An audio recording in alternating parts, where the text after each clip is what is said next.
Why do you find yourself distancing from people as you get older? And why is it okay? Have you ever wondered why you no longer relish spending time with others as you once did? If that question has sparked something inside, know that you are not alone. Many individuals in their 60s, 70s, and 80s begin to withdraw from social circles they previously cherished. It isn't that they no longer care, nor that they've become unkind. Rather, a deep inner shift has occurred, and often that change is rooted in wisdom rather than frailty. In this video, we explore 6 significant reasons you might now be avoiding others, even if you were once the heart of every gathering. These aren't shallow remarks. Each point mirrors a genuine experience shared by many older adults, even if they seldom speak about it. Some of these reasons may surprise you, while others might resonate closely. By the end, you may understand yourself more deeply, and perhaps even offer yourself some forgiveness for needing space. Stick with us, because you might realize that pulling back isn't a flaw at all. In fact, it could be one of the most prudent and life-affirming decisions you've ever made. Let's begin with reason number 1, the weight of past betrayals. As the years pass, we collect not only memories, but also emotional scars. Some are easily forgotten. A minor argument here, a misunderstanding there, while others leave lasting impressions. Betrayals, rejections, moments when our hearts were misused.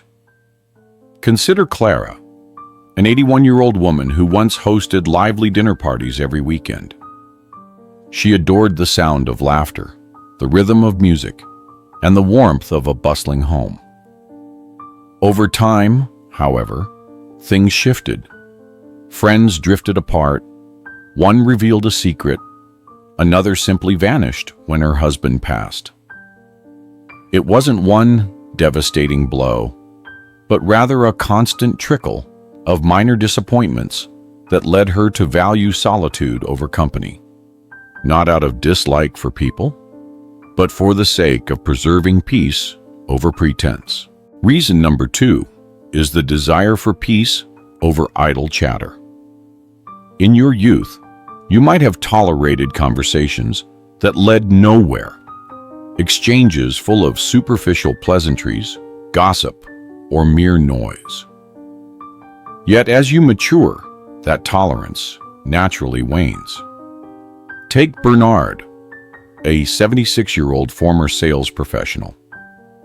Once known for his charm and his ease in engaging with anyone, he now shuns events that require endless mingling. Large family gatherings are off his list unless he genuinely feels up to it. When asked why, he explains, "I'm simply exhausted by talking just for the sake of talking." Moving on to reason number 3, the sense that others no longer understand you. There comes a point when you realize that both the world and you have evolved. The slang is different, the values have shifted, and the pace of interaction sometimes feels overwhelmingly fast. Consider Joan, a 79-year-old retired school teacher. She once delighted in sitting with her younger relatives, recounting tales from her life, only to now feel that they barely ask any questions when she speaks. A polite nod or a quick glance at their phones replaces genuine engagement. It's not out of malice, it's simply a growing disconnect that over time widens into an almost unbridgeable gap. Number 4 is the fear of becoming a burden. A quiet anxiety often sets in. Not so much about illness or death, but the worry of imposing on others.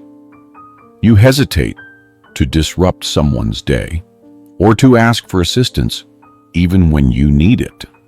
So you choose silence, isolation, or distance instead.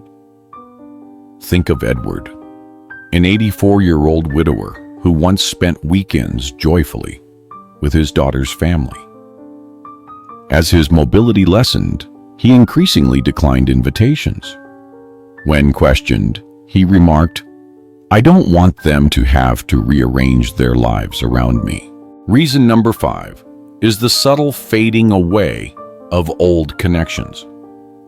Some relationships do not end with a dramatic fallout or a grand goodbye. They simply dwindle away. People change, priorities shift, and life gently nudges you apart without a single fight.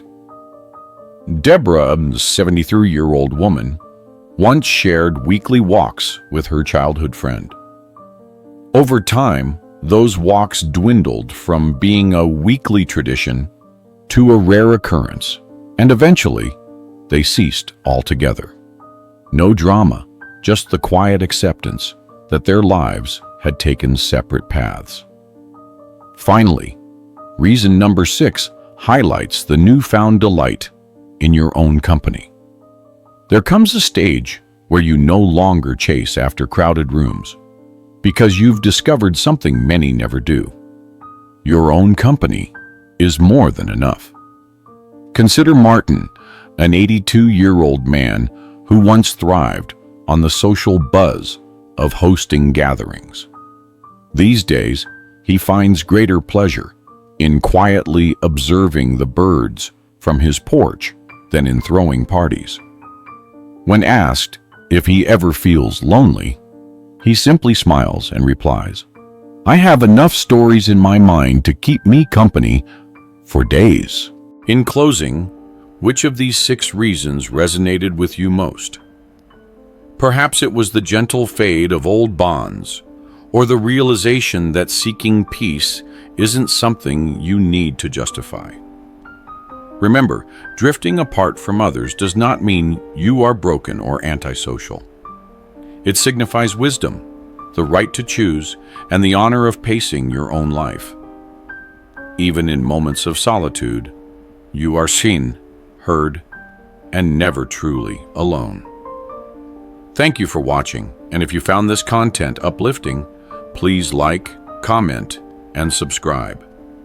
Your support empowers us to keep sharing insights that both inform and inspire.